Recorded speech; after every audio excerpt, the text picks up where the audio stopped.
Hello friends, it's that time of year again. Time for me, some random lady's top 10 games of the year. 2025 was a very busy year for me outside of gaming, but luckily I still had time to play a lot of new releases this year, and I was pleasantly surprised by a lot of unassuming titles. For the first time in years, I wasn't sure what to leave off the list and even off of my honorable mentions. Before I get started, I just want to put out a gentle reminder that there might be minor spoilers for any of the games listed, so if you want to avoid that for any of them, you can check the description below for timestamps to jump to the next one. I'll be avoiding any major spoilers, so no worries there, but I know there are some people who don't want to know anything at all about the games they're looking to play, so that option's there if you need it. On the screen right now, you'll see a collage of cover art of all of the new release games that I played this year, no matter for how little. As always, I also played a good amount of items from my backlog this year, but this video, we're just focusing on new releases. With all that out of the way, let's get to this year's list. Kicking off this year's list at number 10 is the game Peak. 2025 was definitely the year of what people have been calling friend slop, and Peak definitely fits that bill. Peak is a game that can be played solo, but it's intended to be played co-op with up to 4 players total. The goal of the game is to climb to the top of the mountain. There's survival mechanics like stamina, hunger, and health at play, but mostly that's really all there is to it. Reach the peak. The map itself is regenerated every 24 hours, so you can play it over and over again, and there's no need to worry about one of your friends memorizing the optimal route and taking all the fun out of exploring. There's also multiple different terrains that can generate for you to trek through, and they all have their own effects that you'll have to learn, but it's a simple game overall that anybody can pick up and enjoy with their friends. The charm of the game is definitely in the character design and the physics, both of which lead it to being a guaranteed silly time. There's lots of other little things in the game that'll leave it to you to discover, but I had a great time every time that I've played this. Plus, it's only $8, which is less than a movie these days, so even if your friends pull the tried and true, let's play this once and then never touch it again move that all gaming groups seem prone to do, it's still worth the cost of admission.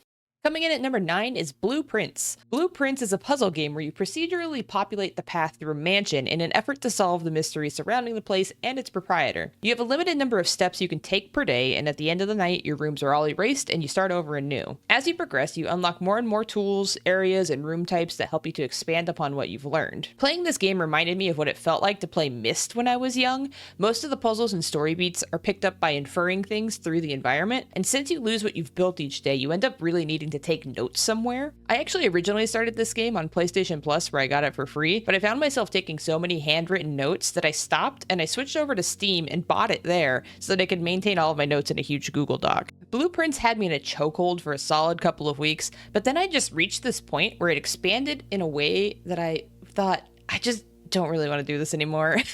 For me, it got a tiny bit repetitive, and especially with RNG involved, I just decided to put it back on the shelf for a little bit. I still think it's a great game, and it really impresses me to think about the type of mind that someone has to have to make these types of puzzles. It's really impressive. If you're into puzzle games and you consider yourself a patient person, then I think this game is a can't miss. Taking 8th place this year is Tony Hawk's Pro Skater 3 and 4. For those of you who might not follow the Tony Hawk series too closely, this is the second set of remakes of the original games, but made by a different studio than the 1 and 2 remake. This game came with a pretty big change to the original gameplay of Tony Hawk's Pro Skater 4, which is the first game in the series to have an open world element to it rather than confining players to a 2-minute run with a list of missions to get through. In this remake, they did away with that open world part and made 4 also adhere to the 2-minute runs, which was a controversial move among fans, but not to this one, baby. Tony Hawk's Pro Skater 3 has always been my favorite of the series, simply because it was the first one that I owned instead of having to rent it from Blockbuster, and therefore I spent the most time in it. I also owned 4, but I'm in the seemingly smaller group of players who never liked the open world, so the change didn't make that much of a difference to me. If anything, it improved my experience. I will say I don't think these remakes were as good as the first set of remakes, but I still had a ton of fun with them. I felt they did my favorite, 3, justice, and it felt really good to play. I also loved that there was a healthy mix of the game's original skaters and more modern pros from all over the world. I still loosely keep up with skateboarding, so I recognized a lot of the new faces, and it was exciting to see them getting their flowers. I imagine a lot of these people probably even grew up playing the original games, so think about how cool that must be to see themselves in the remake now. The game also has the park builder and the create a skater features, but I honestly didn't spend much time in either of them. My only bit of critique for this game is that the difficulty spike between the regular goals and the pro goals felt pretty huge, so I mostly didn't even really bother going for them when I unlocked them. One last aside that I'm sharing just because I can is that I went to San Francisco for the first time this year, and as I was walking down the pier, I kept thinking in my head, wow, this is just like in Tony Hawk. So I'd say they did it justice, and that's my plug for this game. If you can't visit San Francisco, just play it in Tony Hawk's Pro Skater 3 and 4 instead. Up next at number 7 on the list is another puzzle game called Is This Seat Taken? This one is more of a straightforward logic puzzle game where you take little shape people and you put them in their seats. Each person has their own likes and dislikes that make it so you can or cannot put them in certain positions.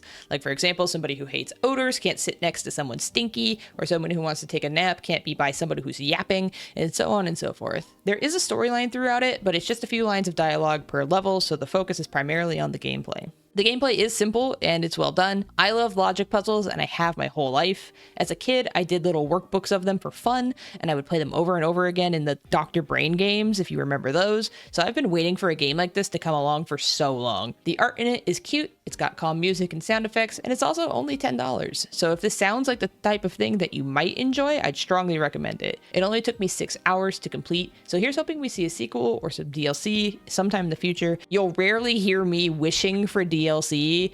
Spoilers, you might hear it again later in this list, but, you know, for me to want DLC for a game is a pretty big endorsement. Ranked 6th this year is a game that I was so excited to see get announced, Once Upon a Katamari. If you're unfamiliar with the Katamari series, it's a game where you roll stuff up into a big ball called a Katamari in an effort to rebuild stars and planets for your dad, the king of all cosmos. Sometimes there are specific conditions to what you can or can't roll up, but for the most part, that's the game. You roll stuff up. Once Upon a Katamari is more of the same. There's a new minigame they introduced called Katamari Ball, but I only touched that once when the game made me. Otherwise, it's a solid entry into the series, but it still has some room for improvement. I feel like I found myself getting stuck on objects or stuck in a position where I couldn't see anything pretty often, and I promise it wasn't a skill issue, at least most of the time. But still, if you enjoy the Katamari series, this is a fun time. The usual suspects are all there. The soundtrack is great, as always. The levels are fun, though I could have used maybe 1 or 2 more levels where you get to go gigantic and go nuts for 20 minutes. There's really only one of those. And I enjoyed a lot of the new cousins that they introduced. I had so much fun with this game that the weekend it came out, I spent the entire thing platinuming it and it never lost steam. If you've never played a Katamari game, I think this would be a great entry point, so get out there and start rolling. At the midway point of this year's list is another friend slop entry, Repo. Repo is a co-op horror game that you can play with up to 6 people total, and like Peak, its charm lies in its character design and its silly physics. In the game, you play as little robots who go around and collect objects of varying monetary value to pay your boss, the tax man. Maybe a little too true to life for some of us. All the while, you have to avoid obstacles such as scary creatures, pits, and your own stupidity. The items you're gathering are fragile and they lose value if you bump or drop them and can even break entirely. All of this makes it such a fun experience to have with your friends. It's so satisfying to succeed in the game, but usually failing means that you did something in like a super ridiculous way, so it never stings too bad when you do. You're probably laughing because you fell into a pit and your friends saw and now they're giving you a hard time. Even when you completely fail and everybody dies, you then get sent to an arena where you get to beat each other up for a crown, and that does really well in wiping away the disappointment of losing a run. The monsters you run into all have different mechanics. Some of them can hear but not see you, some of them will leave you alone unless you mess with them, and some will just endlessly harass you no matter what until you find some way to kill them. Some of the items you can collect will also affect you in the environment. There are things that modify your voice, there are things that make you go slow, there's all sorts of stuff. It's just a lot of fun to figure out what every little object does. Plus, as I mentioned, the physics in this game and the way the characters look make things even funnier, and the developers have really leaned into that aspect, I feel. They keep adding more and more to the game, and other than occasionally things feeling a little overpowered maybe, I don't have any real complaints about it. I also really love that this is played with up to 6 people versus the usual 4 that we tend to see with co-op games. I think that all of this together makes it a solid top choice for my #1 friend slop game of the year. Game number 4 on the 2025 list is probably a surprise to nobody based on previous year's lists, but it's Power Wash Simulator 2. I'll admit that I was skeptical when they announced this game. Power Wash Simulator 1 only came out in 2022, and they were still releasing regular DLC for it up until this year. I'm happy to report that I actually think this game was worthy of being a separate entry and a new purchase. At its core, Power Wash Simulator 2 is the same gameplay. You're going around and cleaning vehicles, places, houses, and all sorts of things with your power washer. There's still some sort of story happening in the in-game notifications, and I've continued to fully ignore those, and there's still the satisfying dings when you fully clean an item. But they've also really improved the gameplay in a lot of ways. There are new accessories for your power washer, like a circular attachment that lets you easily clean large areas like floors and walls, a home base where you can clean and decorate with furniture, and a little harness that you can apply to certain surfaces and bob up and down to clean instead of having to fiddle with the ladders over and over. There's also huge improvements to things like soap, which you no longer need to purchase and it doesn't run out. In the previous game, I didn't use soap at all because I hated that, and so now it's actually really nice to use. So I also felt like there were way less situations where I was hunting to find like one little speck of unclean area on an otherwise 99% done map. It does a really good job at guiding you of where you've missed, and there's less things tucked around a little corner that you would miss unless you're completely prone on the ground, for example. Most of all though, I want to call out how big this game is. There's 38 new jobs, and a lot of them are huge. None of them felt like rehashes from the first game, and there's a healthy mix of small, medium, and large jobs. I'm totally confident that they're going to be pumping out DLC for this game just like they did with the original, and I'm still going to be first in line to spend my money when they do it. That's right, 2 hopes for DLC in one list. Who have I become? If you had similar concerns about why this was being sold as an entirely separate game, rest assured that I think it's worth your time and money, and get back to cleaning. This year's third place game is one that I'm still actively addicted to, and is part of the reason this video is coming up so late. It's Megabonk. Megabonk is a 3D action roguelike game that's most easily compared to Vampire Survivors. It plays very similarly, except for that this one's 3D. The core ideas are still the same as the rest of the genre though. Level up, collect weapons and upgrades, dropped items, kill stuff, repeat. The levels are randomly generated and there's tons to unlock. I personally love playing as the sunglasses wearing, skateboarding skeleton Calcium, but there's plenty of characters and weapons to cater to all sorts of builds. I stumbled into this game for free right around when it really started to build up hype online. I was a little hesitant to try it because the humor seemed like it was really not my thing, but I lucked into being gifted a code by someone and I'm really glad that happened. Megabonk is just so addicting.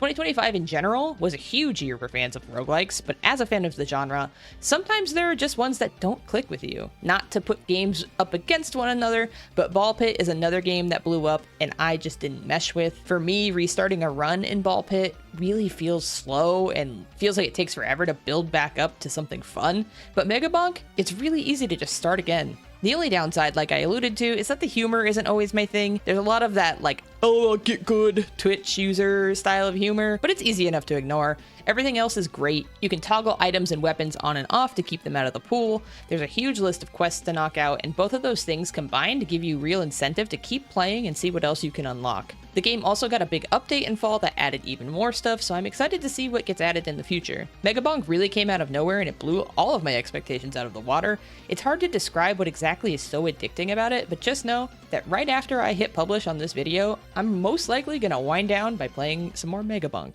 Second place this year is everyone's new favorite French RPG, Clair Obscur Expedition 33. I got this game on a whim when it came out, and I hadn't really looked much into it at all, but it caught me so off guard when I played it. I know Clair Obscur has since earned the level of hype that makes people turn against things, but I do personally think that it's worthy of a lot of the praise that it's received. This is one where I am going to avoid any major story spoilers because I think the story is its strongest selling point, and it's best to go into it without knowing anything about what's to come, but the gist is that you set out on an expedition to destroy a being known as the Paintress who causes death in the world that you live in, and I'll leave it at that. This is a turn-based RPG, but it has real-time mechanics involved, which I think strikes the perfect balance for folks who might usually not be inclined to try turn-based games. You can parry, which needs to be more precise, or you can dodge, which is a little more forgiving, and there's 3 different difficulty settings on top of that to make it more approachable to all skill levels. I'm also a huge fan of the Final Fantasy series, which this game absolutely takes influence from, and I feel that the combat here achieves something that Final Fantasy has been floundering on for a few entries now. I still love turn-based games, but it's clear that they're not for everyone. Final Fantasy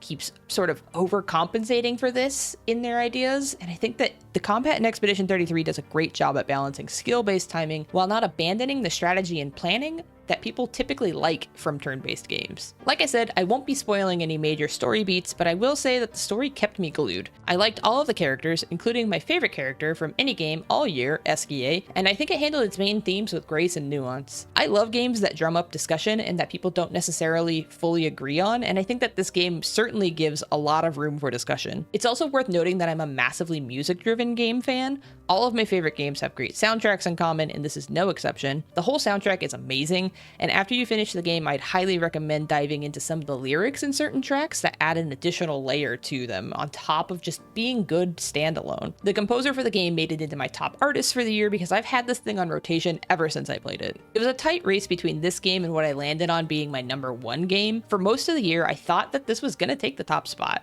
Because it was so close, I really had to get into nitpicks here, and I will say that there are some areas that the game struggles with, namely its UI. There are so many confusing things about the way the menus work in this game, and I've seen a lot of accounts of people getting somehow really deep into the game without even realizing that they could use pictos, which are like a core mechanic of the game. And I think if so many people are running into that, you need to address that it's probably the game and not the people. Even as somebody who's relatively experienced in RPGs, I found myself being like, wait, how the hell do I do this to simple things?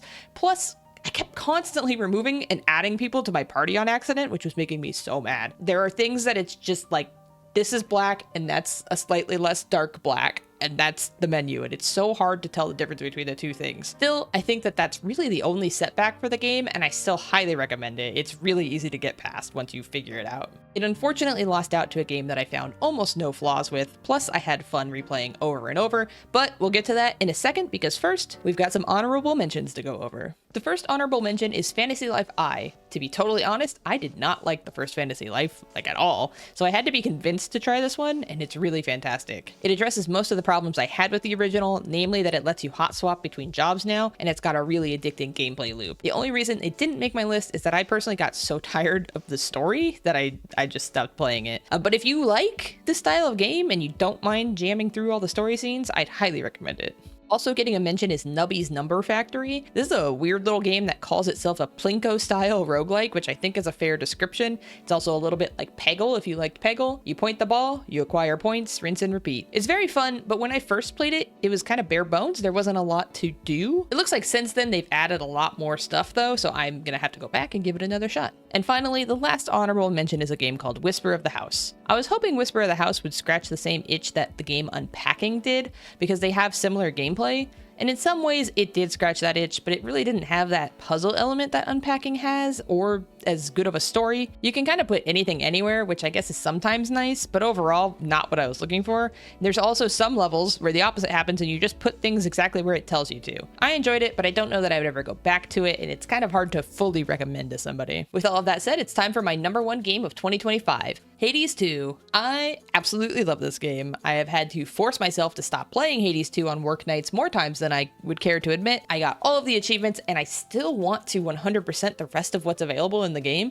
I simply cannot stop playing it. This is a sequel to the 2020 Supergiant game Hades, which I also love, but I've been thinking a lot about it and I think that I like this one more. In Hades 2, you play as a new character, Melanoe, who is setting out to take on Kronos, the Titan of Time. This go around, there's a whole new group of side characters, new enemies, new gods and goddesses we missed out on the last time, an entire second route option that lets you go up to the surface instead, and something that I personally liked, we touch a little bit on how these gods and goddesses are kind of assholes sometimes. There's a whole new weapon set, plus each weapon has 4 different aspects. There's regular moves versus magic. There's really just so much. There's so much to do, and I never got tired of doing it. I'm still not tired of doing it. I've been wondering a lot about why I like this game so much more than the first. They've got a lot of things that I think are right on par with one another, like the art, the music, the gameplay itself.